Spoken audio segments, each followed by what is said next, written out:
We interrupt this program to bring you a special report. Calling on ladies, calling on ladies, calling on ladies, calling on haters. Get to y'all later, in that favor. Calling on ladies, stop, take a picture and stare if you wanna. I'm a whole lot of angle, so catch me. Wanna spend time with it. I ain't putting no time in it. Hey boo hey, hey boo hey, yeah. Tequila no lie, look at her shine now. Whole from time now. She a fine wine, she ain't got time now. She made up her mind. Gucci on money so long. Double G's on. Ebro's here. Hey. Welcome to the show. Pink Champs, hashtag Think Pink, hashtag calling all ladies. And we switched it up because I know you guys probably thought Pink Champs means she's just doing the ladies. Kind of.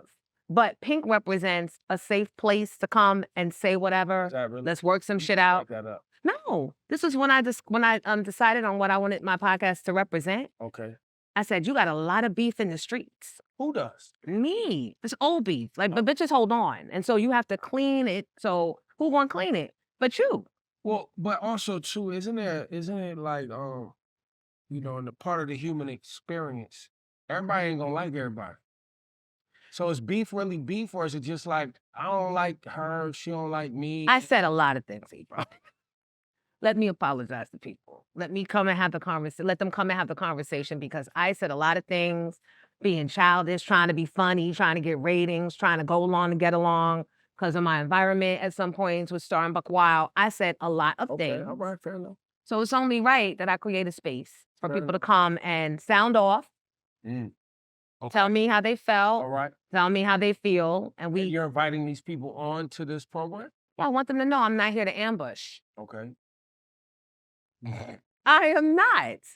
Yeah, was ambush ever your style? Yes. Do you not remember Superhead? I don't feel like we ambushed Superhead.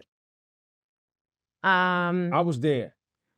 We read the book. We did. We asked the questions. She was putting stuff in the book, and we went and also wanted to learn more about her mom. And her background. Her background. So we did research. We were researching. Yeah. So part of the research was inviting people she had mentioned in the book. But you to be a write part a of book the- about your sexual escapades. You can't be mad that people go and find out other people's truths about the stories that you're telling, the other side of the story, or even your origin story. Like when we got into, learning that she used to prostitute with Cool G Rap and I just remember him being on the warm line with his wife then, Ma That's right. Barker, and she didn't know. And when she was said what she said, that was they didn't know that Ma Barker and Cool G Rap. But we didn't necessarily invite them. Then bitch, how they get the warm line number? I think we did. But we're past that now, right? Oh, I thought maybe they just called in. I mean, they happen to have the right time to call. So to the point, we birthed Pink Champs. And here we are. There it is. So this version, though, is different. You asked me to do something different. Asked you to come in and interview me because I assumed that people remember who Miss Jonesy is. Mhm. And I'm realizing we've got a whole new set of audience. We've got a whole new set of platform. And everyone didn't grow up in New York in the 90s Okay. or listen to Hot 97. Mm-hmm. And so I want to expand and let people know why they should care about Pink Champs. And so who better than my right hand? At one time. At I'm one still time, here, you still are. All right, I'm You here. still What do you are. need? But we went through a lot of shit, and people know that I don't trust very many people, if any at all, with interviewing me and with personal stuff because I used to be the devil. Because you wouldn't trust you neither, is what you're saying. Is that what I'm saying? I think that's what you're saying. Thank you. So here we are. I had to text my wife, let her know I was recording. I got a baby on the way, so that phone could ring. So We got the water ready. everything's ready. Bags Yeah. packed. Whatever Congratulations. needs to get ready is ready. Yeah, thank you so much. Thank you so much. So, you ready? Now, was there a wedding? No, No, I just wanted to make sure that you did not ask someone else to sing. Here I go Well, being no. messy again. So Whenever the wedding, I'm here. no, but real talk, it's an interesting story. I proposed to her on her birthday this year. Okay. And we had been trying to have, get pregnant for a second and, it wasn't sticking. And so I proposed just on some you my person. And then And then afterwards, see how God works? Yeah. Crazy, right? He wanted to make sure that you were going to do the right thing. And then said, boom, here's your blessing. Now you can Your next blessing. Yeah, now you can have it. Now you can have it. Wow. That's All right, so boom. We gotta start. I want to start before radio. All right.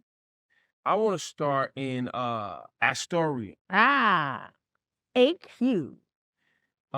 In Queens, where you lived in in the Astoria project. Mm-hmm. But tough, rough. But the amount of talent that was in those projects that went on to do some things. I'd love you to give the audience some names. Some names they may not have actually researched before, but some names they may know. Well, the Disco Twins. Yeah. They started in my life. They started hip hop and jamming in the park. There you go. We had dancers like T-Spunk, who used to do background dancing for just about everybody in hip hop, especially Casanova Rudd and Super Lover C. Do the James. Eric with Nikki. And Calente. I'm sorry, y'all. It's been a while. Yeah, so we went to elementary and junior high school together, and nobody knew. I think people tap into their musicality when they get a little older and they can afford beat machines and things like that, and your peers are cheering you on. So when they got it going, they were the first ones to actually, I think, put something on wax. I hope I'm see Casanova Rudd. Yeah. And they were our stars.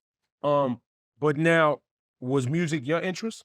Music was always my interest, but there were not many role models on TV. Like I used to try and sing like Crystal Gale. Right. That is so wild. Like that's so fucking wild. But that was all that I had. And then later on, the Whitneys would come and the Anita, I'm on your side. Why am I not remembering? But those type of singers, the Mickey Howards, would come later. Right. So now, I recall a story of Salt and Pepper having an audition. Well, so it wasn't even an audition. What was it? So Herbie Lovebug and my first real boyfriend, Ron, who would later go on to be Ron Lawrence, one of the hitmen from Bad Boy, who created Hypnotize, I Never Knew a Love. That was my boyfriend, my childhood boyfriend. And they were in a group called the Turnout Brothers. And they used to rock at house parties all throughout East Elmhurst. It's kind of like what House Party, the movie was their real life. And Play was affiliated, all of them. Kid Creole, which was Kid, that they were all in this crew, the Turnout Brothers. So when Herbie had to do and I'm over there at Ronald's house every weekend anyway, because it's my boyfriend and his sister at the time was one of my best friends. So we heard them talking about a project that they had to do to make a girls group. And they came in the room and was like, y'all, come out here. Y'all gonna do this. And we're like, do what? And they were like, you gonna say these rhymes and you gonna say these rhymes. Stand up. You stand. And then they just started putting us together. So then every weekend we went over to Bernie's house, that's his sister's name, and we practiced our rhymes. And we had a third member. I can't even remember her name, but we had a third member. And we did talent shows, and then it was time for everybody. Had the name Salt and Pepper yet? Had that? No, it was Supernature. Supernature. That was the original name. And so when did Herbie and them pivot for the Salt and Pepper thing? When we left for college, we were like about to graduate, and everybody's mom was like, "Get your fucking shit together. Fill out these applications, put the raps down. Yeah. Everybody's going to college." And so we were like, and we never thought it would happen. That was like the first time young girls ever popped off, especially rapping. Right. Stacey Lattisaw was a singer. Yeah, she was the first young girl singer, really. But no young girls, the guys were just trying to get in. Right. Who knew? And Roxanne at that time, that was an era before. That was like a whole era. Roxanne Shante was almost a whole. And it still didn't pop off like that. It was a lot underground. Yeah. He polished Salt and Pepper up. They crossed over. They went pop. They went big, like legit. So yeah, Shantae was the first, but she was still doing like underground parties. That was still around the way. Right. It was very local. Shout out to her because she did still, paved the way for many. But we had to go to college. And MC Light had Paper Thin happen? No, I don't think so. I remember MC Light happening after I was in college because we used to play that up at Syracuse University. Hey, let's go Orange. Let me turn my stuff down. So shout out to Syracuse too, which is now Syracuse where you got introduced to journalism and radio, and because they have a program there. They have the program. Right. And before I went, my sisters went. And Audrey, my oldest sister, who's still senior producer of The View, she got her degree in broadcast journalism. I was a music Audrey, y'all never invited me on The View for my political punditry? I gotta go in and send some shit, and it still may not work. Look at me, I'm over here slumming it with you on Pink Jam. Hey. So Syracuse was the place. I went there for music. I was a music major. All right. So I just wanted to sing. I didn't even want to go to college. I just wanted to hit the road and start auditioning. But my mother, old school, your first generation college, the parents aren't having it. That was like a big deal to have kids go to college and actually graduate. Many parents still not having it. Right. And rightfully so. And rightfully so. Yeah. I think, as much as I don't think that college is for everyone, I do think, I think we live in a time that's a complete tangent where so many kids going out here, they don't have an actual trade, that if the shit that they dreaming about don't produce dividends, you need to have a trade or something that you could actually go get. And it doesn't have to be college, but it needs to be some sort of training. Man, be a plumber. Be an electrical engineer. Work on cars. Lord knows they always hit me up. Listen, do something. This episode of Pink Jams was brought to you by Nore Sparkling Rosé Moscato. This pleasantly sweet sparkling wine has a moderate crimson reflection with delicate floral fragrance of honeysuckle and raspberry aromas. The sweet palate of strawberries and melon make this a wonderful wine for desserts and fruits, or simply for enjoying it on its own. Nore Sparkling Rosé Moscato. Drink responsibly. So you're up there, you're focused on music. What's the first music look that you got? I did do like a club record, like that never really was released, but I did a club record with a guy named Mo Beats, who's a rapper from Syracuse. He was one of the older brothers, and he was always into music. And but my real first opportunity, and I always sung at all the sororities and fraternity events.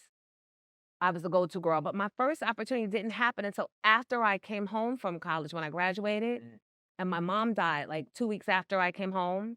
And I went uptown and met Doug on the street and started singing for him. And he put me on tour with him like the next week. And I had a little job at Enterprise, rent-a-car. And I'll never forget, the girl wouldn't let me, her name was Donna. She wouldn't let me take time off. And years later, when I wound up on Hot 97, she was a winner at one of our, at one of our trips away. And I went all the way back to the back of the plane where she was and reminded her. Yeah. That she wouldn't let you get time off. That she was part of the reason why I might not have made it. Because she tried to cut my dream short. And everybody on the plane started like shaming her, like job shaming her. Like, why would you do that? And you cleaned it up? Did you protect her in that moment? Or no, you let her feel that? I mean, I was young and still in my feelings. I went back to first class. Tarsha. I know. That's why we have Pink Jams. I'm sorry, Donna. So that's a good point to focus on, because I think we're gonna go back to this a couple of times throughout this conference. Yes, Father. What is it? And of course, being young is a part of it. But when you got your comeuppance, which we'll get to that part of the story, when you was having building your brand, your whole thing. Harboring those negative feelings for people of the past. Do you remember all of those people? Is that something? Every last one. This is the Scorpio in me. All of them. I mean, I might miss a few, but I'll circle back. What? And now, what feeling does that give you, though? Does that give you anything? Has it provided you any solace? I don't know. Does it provide anything for y'all? Because you guys fuel it. I mean, only because it's funny. Then you have it. Then it's worth it. Yo, how Miss Jones feel about it. No, but that's for the entertainment value. But And you're always down for the entertainment. You've always been, as you said, you was the go-to person when it came time to sing. You Always on, on, always. ready for the show. Well, I should come in at 6, but yeah, always.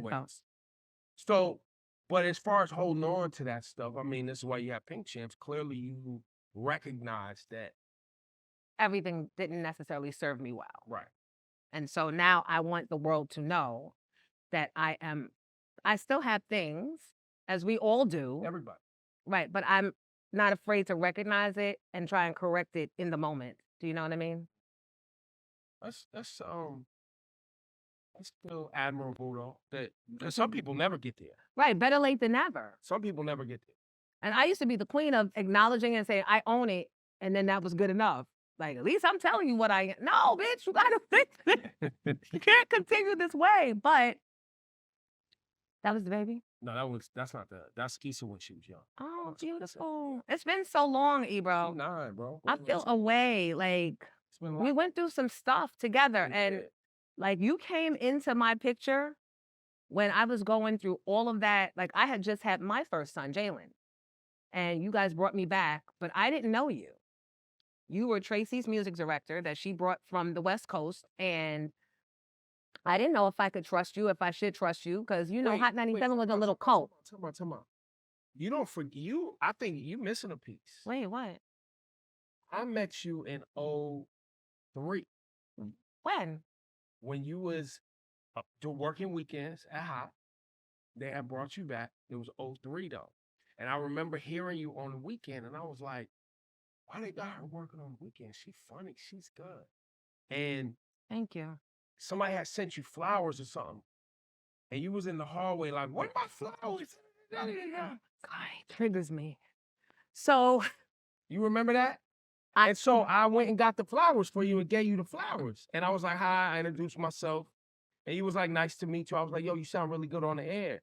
And you was like, yo, thank you for that. And I was like, where you sound good. I wonder if they gonna have you doing more stuff. And you was like, shit, not me. Were those different flowers? Because I remember some flowers got stolen and I raised all types of... That was a different flower situation. I like flowers.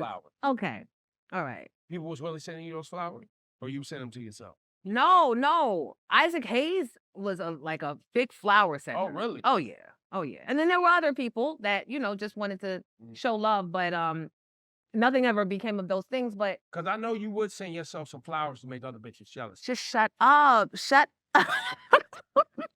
That was like stupid stuff you doing at 20. Oh, okay. You gotta keep bitches in place, right? Listen. No. That was when, 2003, I was doing the countdown show. I had just come off of Mornings with Star and Buck Wild. Right. And he kicked me off the show. And Tracy didn't stop him.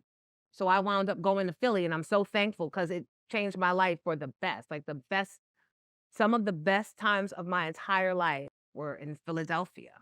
It's a great town. It's a wonderful town, and the people are appreciative and loving. And loving. Yes.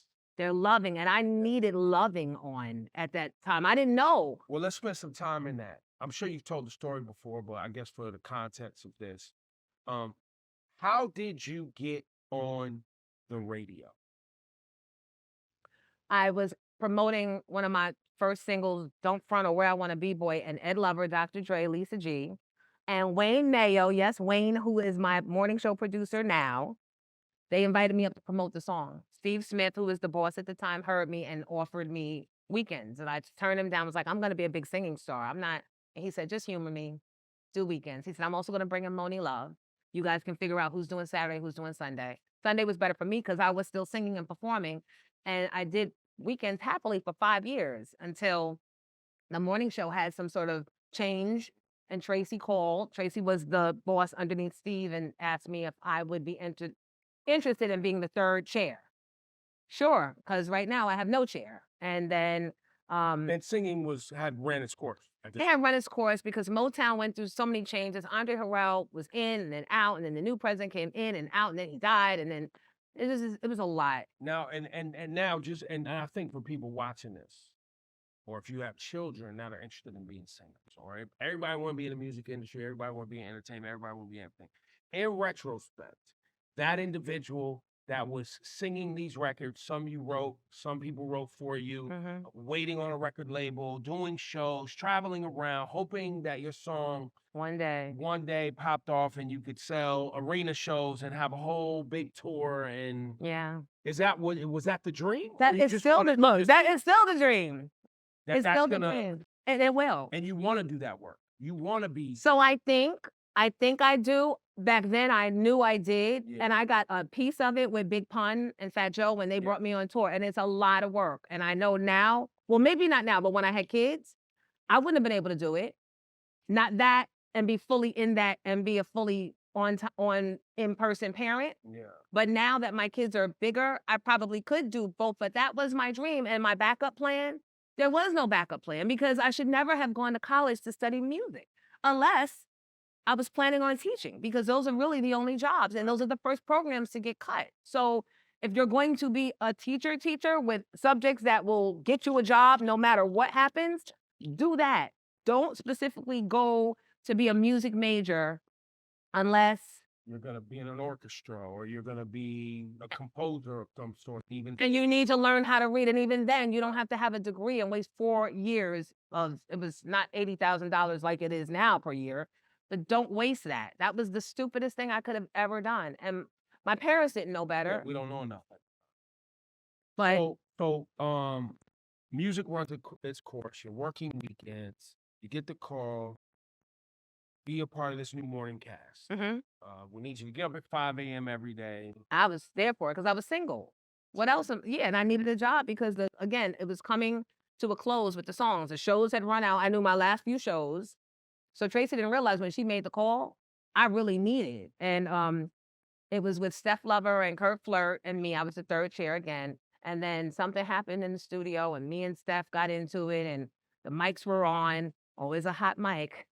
And the people in sales heard, and then they called Tracy, and Tracy got in her car, her bike, or whatever, and made it to her scooter, that goddamn scooter. Listen, Tracy was on it early. She was riding them e-scooters from early. She was always From like early. on the beginnings of stuff, and so she flew into the studio and cursed us out, and then I apologized, and Steph supposedly went back at Tracy, and next thing I know is Jonesy and Fat Man Scoop in the morning. Now, have you seen Steph Lover recently? Mm-mm. Is it bad blood? Is it good? Is it? I don't have no problem with Steph.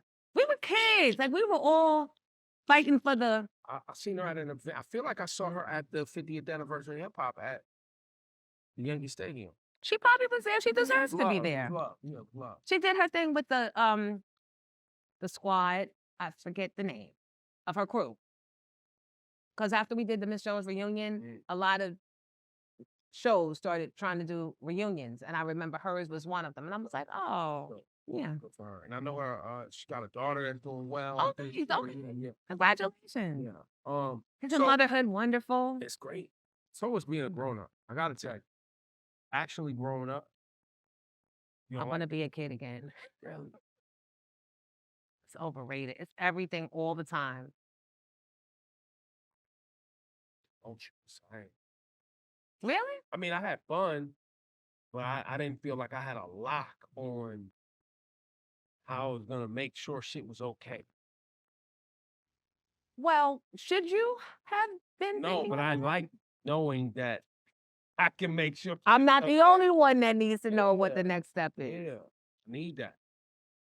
Did you feel like you had to be a protector of your mom? No,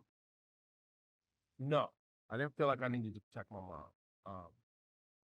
I needed to add it when she got older. Yeah, I needed to pay bills. All that stuff. My mom, outside. Oh, outside by the slide? My mom was outside. Okay. Okay. So, my mom was feminist, activist, married a Panther, was a black man who was in the streets hustling. She wasn't afraid of shit Okay. at all. It makes sense. Yeah, she was not You are her son. at all. So, but she prepared me though. She was the one that would call me when I'm 13, 14 into her room talking about what you gonna do when I'm not here anymore. Where the papers at and grill us. She would grill me and my brother. Because she knew what time it She would was. grill us. So it was like, well, you like my trip? But then when the day came and that phone rang, Were you prepared? as prepared as you can be. Right. You know what I'm saying? Which is What does that look like? which is literally, I remember, after, I was here in New York. She was living in Las Vegas, and phone rang. It was her. Normally, I wouldn't pick it up because I'd be like, I called my mom back, but I picked it up, and it was the EMT telling me my mother had a heart attack and like went into cardiac arrest. And I hadn't, obviously knew my father had passed in 2009. My mom passed 2015. I had learned from my father going into cardiac arrest that when they tell you that the amount of oxygen, the time without oxygen, what that's going to look like, if they can actually bring them to. And I just knew that she had had a series of heart attacks back to back, and she wasn't going to make it. I was literally in the middle of an interview but this ain't about me. This episode of Pink Champs is being filmed at Shawnee's China Soul. Check them out when you're in town, and if you live in town, come through. It's the Belizean feel of food. I'm trying to lay this out in chronological order. I know, but I know you said you had to be out of here at a certain time. Don't rush me. I'm going to get there. Okay, good. All right. So, you're on there with Fat Man Scoop. And Throwing my hands up. No, this is before that. This is before Scoop had found This is Scoop with the scope. Remember, he used to be in the thing with his trousers on, with just his boxers. Oh yeah, right. He had a thing with smells and being fresh, and he would take. And he would wear a white beater. That's right. His boxer shorts and a bottle of scope. At work, y'all. And that's all he wore. But he wanted his breath to be fresh. That was his thing. Did I ever tell you we found out that Scoop was the one putting gum under the thing? That was him? Scoop. So you scope, but you doing bullshit. Remember all that gum? Everybody used to be like, who's doing this? Who's responsible enough to do that? We all put our legs under the console. How did you find out? Figure out it was Scoop. Because I just started investigating. I just started getting investigated and popping up on people. And then would clean it. So I would clean it, the gum. Yeah, I'm not doing all that. And then check every day part, after every shift. Oh, I like it. I was like, I gotta figure this out. Did you step to him when you found out? Yeah. And Yo, bro, stop putting gum. Y'all, that ain't me. It is you. I cleaned it last time, and it was no gum all day until you was here. Nice work. Gotcha, bitch. That was so annoying. What's that? I don't know. But anyway, so now you're up there with Scoop. How long did that last? About a year. And then we didn't know that Tracy was grooming Star and Buck Wild. They was coming on before y'all. Early. They were the wake up show or something. And there were murmurs of, they're going to take over the morning show. And my dumb ass, I'm like, they would never. They're not polished. No one likes them. They're just not. And sure enough, that's what Tracy was doing. But right before it was going down, and we used to have worry meetings, me and Fat Man Scoop, and like, what do you think we can do? We used to stay until 4:00 in the afternoon trying to come up with bits to make the show something she would want. But she knew right away we were just fillers. And she pulled me in her office and she goes, Jones, I'm making a change. I'm bringing Star and Buck Wild in. And I'm like, in where? She's like, into the station. They're going to be doing mornings and you're doing it with them. And if you tell Scoop, that's your job. What? She's like, do you think you can hold that to yourself? I'm serious. I'm being honest. And she's like, you have to think of yourself first. She said that. So that made it okay in my mind to keep the secret from my partner that I wake up and work with and we're having worry meetings with. But, So you're Star and Buck, and you, Star and Buck Wild. Star and Buck Wild show. Star and Buck Wild featuring Miss Jones. Yeah, it was a hit, but it was a hit every day. Every day, yeah. And why? What was going on with in the room, before the room, after the room? What was going on the show that made it so chaotic? And it was different every day. Yeah. So some days were great days where I'm laughing and I'm, just not caring because he's just funny. He was always funny. But then there were other days that I felt uncomfortable. But Tracy would always remind me of my role. Your role is to be straight. You can't laugh. You can't feed in. You have to be the voice of reason. She was trying to make you, what's the name from the Howard Stern show? Robin Quiver. Yeah, Robin. Yeah, the laugh track, which I hated second chairing. I'm not a second chair girl. But I learned a lot. And being probably working alongside Star and Buck, who Buck I appreciate, he was funny as hell. We felt like the two bad little kids always getting yelled at by Star, but I learned probably how to organize a show because Star had writers and Star had... And isn't he a writer himself? And he was a writer himself. Right. He was very witty and he was fearless, but it brought a lot of smoke. And I'm still trying to be an artist. You know, I still have my relationship. The entertainment music community. Because I'm thinking this radio shit is just for now, and I'm gonna jump back in at some point because now I have a check, so I can write when I get off the air, write songs and get in the studio. But the relationships are being damaged because even though you're not laughing, Miss Jones, you in the room, you can control that nigga. You know what he's gonna say before he says it, and you can't stop him. And people can't stop people, especially not grown people, and especially when it's winning. So somebody was liking it. Right. And so once it became a winning show, there's no turning back from that. And so I think the Aaliyah thing was the last straw because I actually got up and left the show. And he likes to tell people, Miss Jones knew, she was down with it. And that's just not true. I knew they were up to something because his writer Reese had been walking in and out the studio all morning and Star was going, is it ready? Is it ready? But I didn't know that it was that. Now, did you walk off the show or were you already going to leave anyway? No, I wasn't going to leave. I needed my job, but I knew that I had to save whatever was going to be left of Miss Jones, walking down the streets of Harlem and ever working in the business again. And not to mention, I had just been in the Hamptons with Aaliyah. Her and Dame had just flown in on a helicopter. And I thought that was a throw-off. I thought it was her and Jay in a relationship and that she was coming with Dame to make us think that she wasn't, but they were actually, we had just come back from the Hamptons together. That was it was shocking and it was too fucking new because we were all R&B singers on planes. Just wherever the label sent you, you went. No one's paying attention to, do I have too much bags? Is there enough oil or gas in the plane? Is it gonna go? Those weren't our thoughts. We were young, vibrant. No one had died really in the industry like that. I mean, except for like gunshots and stuff, but at that point, not like that. Right, not like that. Yeah. So it was tragic and it was still sudden. And so I think, and he had always been pushing the envelope. So he was definitely on brand, but not with the Black community. And the Black community turned up. And it was so bad that even though Tracy yelled at me and told me, you don't walk off the show, you don't leave your coworkers, and I'm sitting here like, you told me I had to look out for myself first when you told me not to tell Scoop. I looked out for myself first because that's not who I am. And now you coming for me. Like 2 hours later, she called and was like, Jones, I need you to fill in for Star. This is the same cigarette. Because they're about to pull all our media ads and they want you. They said you were the only one on the show that had some sense that morning. So, I mean, and I don't want to act like I did something so brave and so, it just, in that moment, I'm very reactive. I want to stand next to it. Right. It was too new. I was very reactive and I just was like, I hate you. I wish you was on the plane and all those things, but definitely had to separate myself. But that separation wound up costing me my job on the show. And I didn't know that at that point, that was the beginning of the end.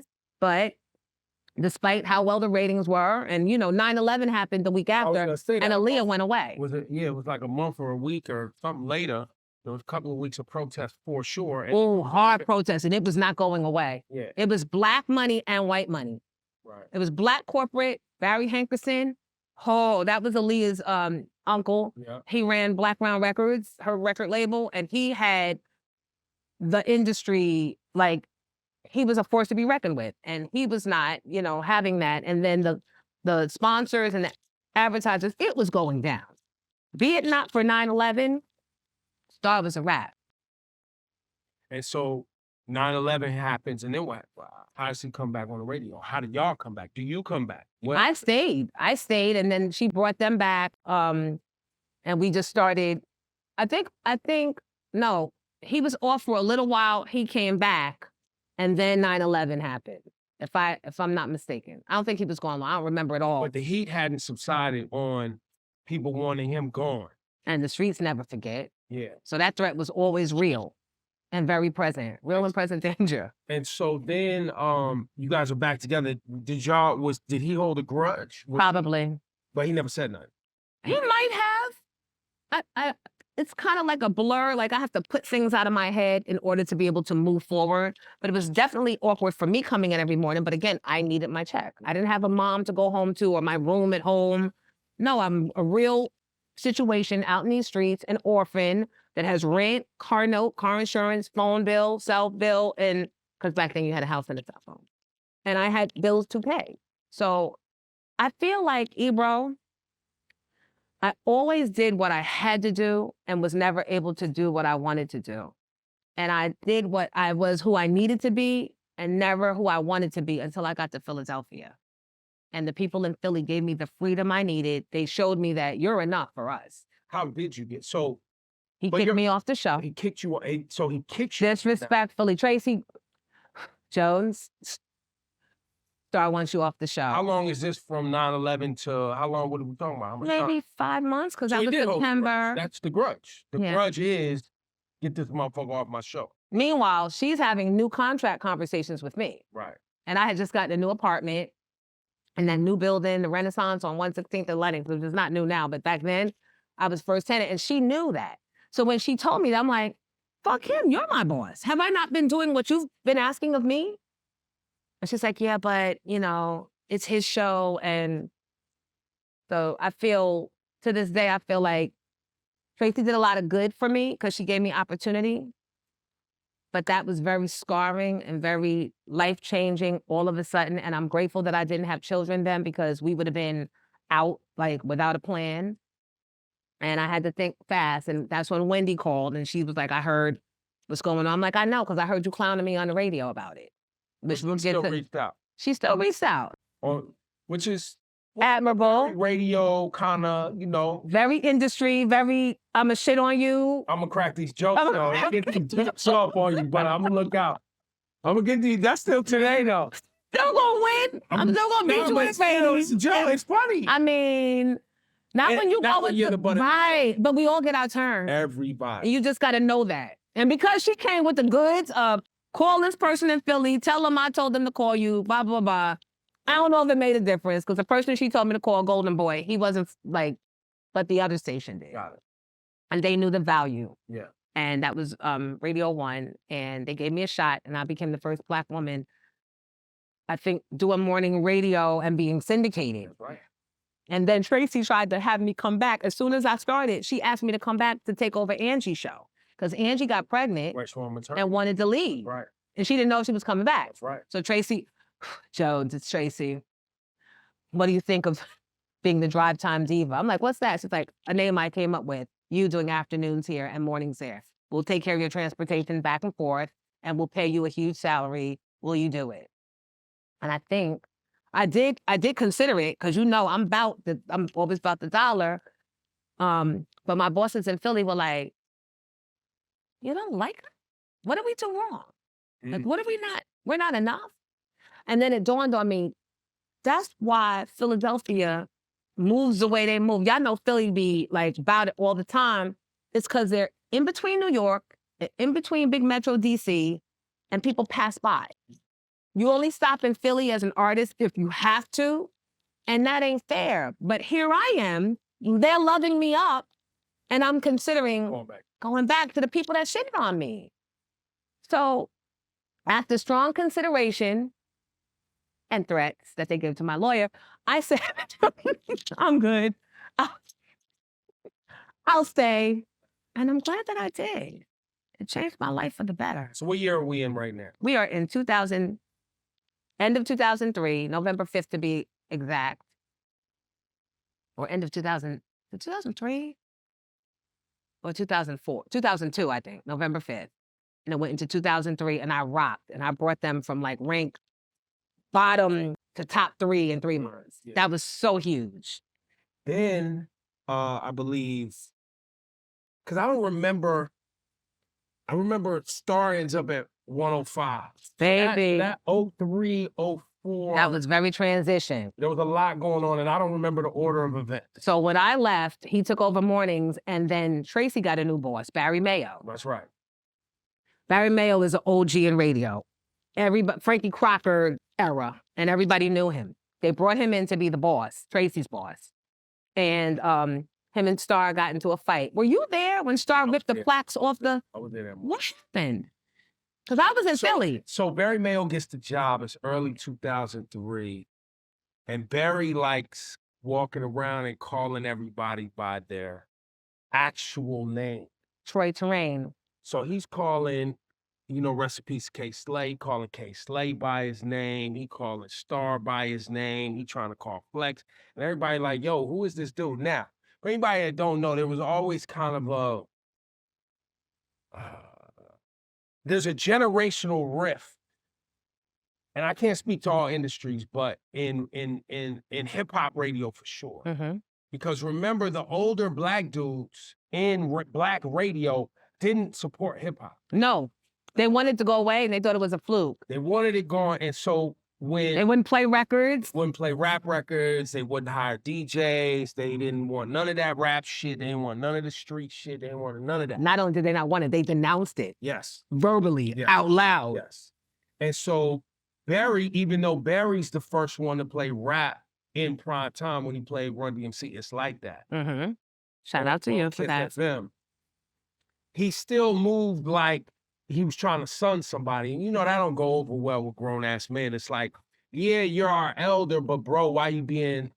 This is a workplace. You're not even from around my way. I don't even know you like that. Right. So we ain't even outside where it's like we in a community and I'm paying you respect because you just an elder black man. This is we at work and you trying to talk to people like somebody's your son, or you know what I mean? Mm-hmm. And I think that's... And there was a... Wasn't it a bonus check or something? Yeah, so there was a bonus check that Star was supposed to get. And Pat Robinson, who was our HR girl at the time, now my coworker at the block, was her job to give out the checks. And then Star asked where his check was. And Pat had to tell Star that Barry wants to see you. And Star, like you was going to see your dad to get your allowance type of the energy it was given. Like, why you playing with my money, bro? Like, A, you just got here. B, you've been talking to me kind of, now you holding on to my bonus check? Mm-hmm. And so Star went back there and I wasn't in the room, so I don't know exactly what transpired, but the way it was communicated to me, they was kind of nose to nose, chest to chest. Two little midgets. That's strut man shit. And so then Star was like tearing plaques off the wall, stomping on plaques and all that. Those were the record plaques. Walking into those back doors by the studio, so because this is like around 9:30, and Star's like, yo, fuck these motherfuckers. And me and Star was cool because when I got there, remember, the only reason I got hired was because they wanted to hire somebody that knew how to do and program radio beyond just being a music director. Okay. So that was the only reason the job got offered to me, because I had been a program director and on the air and done all these jobs. And so when I got there, I was talking to Star about his ratings and telling him success. And he was like, yo, can you show it to me? And I was like, yeah, sure. He was like, yo, nobody ever show us our ratings. I was like, what you talking about? So they never taught Star how to read what was actually on the paper. I don't believe that. And ratings you can have access. And he had a whole manager that was supposed to have all that. Right. So I don't believe anyway, we was cool. So I seen him storming out and I'm looking around like, shit, what just happened? And went and got the download on the situation. And then from that point on, that was it. That was when and I got the phone call in Philly from Barry Mayo asking me if I would be interested in coming back to New York. But at the same time that was up, this is crazy. This is how crazy my life was. Power 105 in New York. No. How did it happen? He went to Power. So my contract was up. The guy, Mike Saunders over at Power 105, reached out to my attorney and Arnold, and they were negotiating. And I was going to come back to New York on Power 105. But then that happened, and we had a number. They made an offer and everything, and then he stopped returning calls, like right after the dinner. And then wanted to go. But we didn't know what happened. And then Colby and Lynn Bruder, they pulled their bullshit and fired me. When Kobe found out I was pregnant, he said something in his office. I guess I have to say allegedly, even though they're witnesses. When I announced that I was pregnant, I went through that shit with Wendy, and I'm not going through it with you. And go through with Wendy. When Wendy was pregnant in Philly, they she had to stay home for 9 months. She was on bed rest, so they had to cater. Yeah. And he was on that show. Got it. And so I guess it put more work on his, I don't know. But he said that. And then shortly thereafter, they let me go. And here's the crazy thing. I was already in the renegotiation with them as well. And what he doesn't know to this day, probably, Colby, I know you're going to see this. You had just given me my review for work and said that I was on par with my success, with my work. Everything was going in the right direction. And Mary Catherine, who was his boss at the time, drafted up the contract. He doesn't realize he replied all to the contract and said, let's hold back on renewing Jonesy's contract because she's not on par with her work review and I'm not liking the thing. So I'm all, and I'm like, you just told me that I was meeting what? I'm not going through this with you. I'm tired of it. So now you're mad because you've been busted and you don't know what to say because I'm on the phone with you. And you hang up. And then the boss, the boss decides, oh, it's too much stuff with Jonesy. It's always this, it's always that. Yeah, but y'all like that. That's what brought the ratings up. But now this is personal to me. He lied, and now I see it in writing my contract, and he's killing it, and she fired me. So Thea, who is now the boss at Breakfast Club, she was in Philly, the sister station to Power 105, which is Power 99. Yeah. She comes to my house because that's big news. Me getting fired in Philly is big news. Wendy. Because you're getting all the numbers, everything's supposedly going right. Everything was going right. That's why I felt comfortable enough to now start a family. Because I knew whether I was going to marry the guy or not, I'd be able to give my child the life I wanted my child to have. Wendy starts calling, can you come on my show this afternoon? She's on BLS. And she's syndicated into Philly and tell us all what's going on. Then Tracy starts calling. Then Thea's calling. So I go on Wendy's show. I come into New York that afternoon, do her show, and Thea calls in and says, Thea wants to know if she can meet you tonight. So Wendy goes, Josie, Thea's on the line, and you know what that means. So Thea made me an offer, but Thea didn't know that her boss, Mike Saunders, was already talking to Star. So all those conversations, we're wondering why this nigga didn't respond. It's because you over there having conversations with Star. The plan was to bring Star over to Power. And I couldn't be on Power 99 and Power 105 if Star's plan was to be on Power 105 and be at Power 99 syndicated. Barry understands what's going on. He calls me because he said the one person that could get in that nigga's head, the nigga would be Star, is Miss Jones. Now I need a job. I don't let them know I'm pregnant. So I accepted. They asked me to come for a week. Come try out things. It's Miss Info. It's DJ Envy. It's Info, Envy. Was it someone else? Was Donnell there at that point? I don't know, Don. I feel like there was someone else. And you were music director. And I come in for a week. Producing back then. Okay. Is Joe Budden there? But I replaced him. Right. So he wasn't there. Right. They said he was falling asleep under the console in between breaks. Early. So it was weird. And he was in the streets. He's still Joe Budden. Oh my God. They said, hey. So after the week, Envy goes, you know they're going to offer you the job, right? You know they're going to offer you the job. And I'm like, I don't know this. I wanted, but I didn't know. But I had told Envy that. And I had told, there was a few of us in the hallways that knew that if Power was going to take Star, the only option for us at the time was to make it interesting.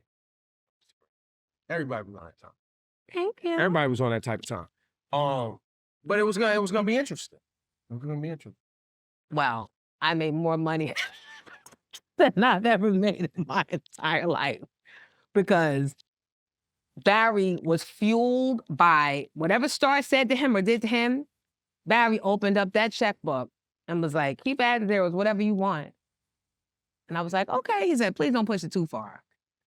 But I signing bonus,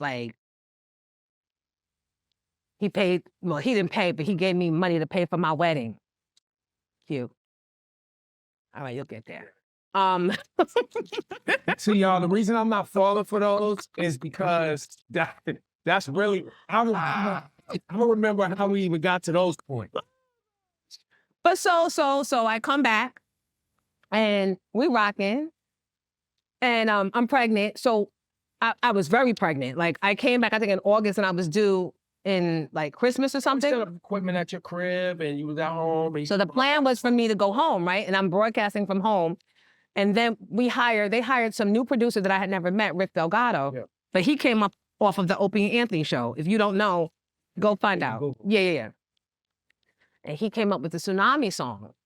And the Tsunami song was really, really bad. And it was like offensive because the tsunami had actually just happened. And I'm still at home, but he's telling me I did this song over the holiday. I'm going to play it. He plays And a it. big tsunami had happened and it affected basically all of Asia and all of this. It was horrible. And the premise of the song was like some "We Are the World," right? Wasn't that the premise? It was like a We Are the World song, But it was but poking fun at the news of the tsunami, and people was upset. they were on fire. And I told him the shit was whack. Because I'm like, what? Like, no, like, but I'm not in the studio, so I don't really have much say. So he played it, but I learned when your name is on the marquee, It's yours. it's yours. But I'm not feeling that because remember, I had never had that type of power really. I was always second chair, third chair. Now I'm first chair in New York and I'm like not in the studio. Long story short, I should have taken Miss Info's cues when she started separating herself and saying, guys, I don't think y'all should be playing that. Yeah.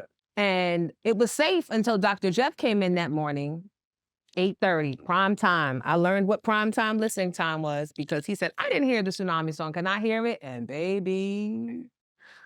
This episode of Pink Champs is brought to you by our friends at Sarah Brown Catering. You need good food at your event, they're going to come in, cook it up, and serve it down. Sarah Brown Catering. Thank you. Hey, Sarah Brown.